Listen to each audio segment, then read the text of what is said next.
విజయవాడలో పట్టపగలే దారుణం జరిగింది. జంట హత్యలతో గవర్నర్పేట ఒక్కసారిగా ఉలిక్కిపడింది. రౌడీ షీటర్ జమ్ము కిషోర్ ఇద్దరు వ్యక్తులను కత్తితో పొడిచి దారుణంగా హత్య చేసి అక్కడి నుంచి పరారయ్యాడు. మృతులు విజయనగరం జిల్లాకు చెందిన ఎం రాజు, గాదె వెంకట్గా పోలీసులు గుర్తించారు. ఇద్దరు క్యాటరింగ్ పనుల కోసం విజయవాడ వచ్చినట్లు సమాచారం. మృతులు రౌడీ షీటర్ కిషోర్ ముగ్గురు కలిసి ఒకే ఇంట్లో నివాసం ఉంటున్నారని, వారి మధ్య జరిగిన ఘర్షణ వల్లే హత్య జరిగిందని పోలీసులు అనుమానిస్తున్నారు. జంట హత్యల ఘటనపై మరింత సమాచారం మా ప్రతినిధి కృష్ణం నాయుడు అందిస్తారు.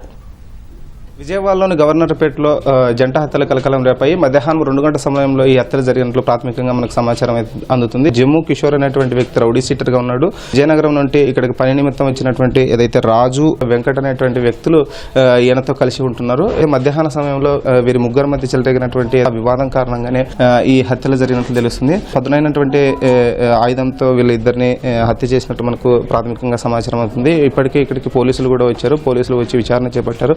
ఏదైతే డెడ్ బాడీలకి సంబంధించిన క్లూస్ టీం కూడా వచ్చింది. ఎలా హత్య చేశాడు, ఏ కోణంలో హత్య చేశాడు అనేటువంటిది కూడా తీసుకుంటున్నారు. కిషోర్ కొంతకాలం నుండి వీళ్ళతో సన్నిహితంగా ఉన్నట్టు క్యాటరింగ్ పనులతో పాటు ఇతరత్ర పనులకు కూడా ఏదైతే కిషోర్ ఈ రాజు అదేవిధంగా వెంకట్ని పంపిస్తున్నట్లు మనకు తెలుస్తుంది.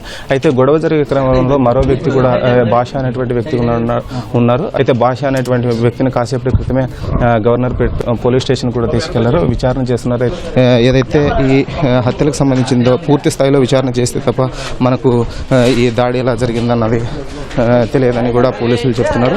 అయితే ప్రాథమికంగా మాత్రం వీరి మధ్య గొడవ తలెత్తడానికి స్పష్టమైనటువంటి కారణము పోలీసులు మాత్రం ఇంకా చెప్పలేకపోతున్నారు. మొత్తానికి ఏదైతే జంట హత్యలు జరగడం అన్నది ఈ ప్రాంతంలో కలకలం సృష్టిస్తుంది. మొత్తానికి ఇక్కడ ఇది తాజా పరిస్థితి. కెమెరామ్యాన్ నరేష్తో కృష్ణం నాయుడు, ఈటీవీ న్యూస్, విజయవాడ నుంచి.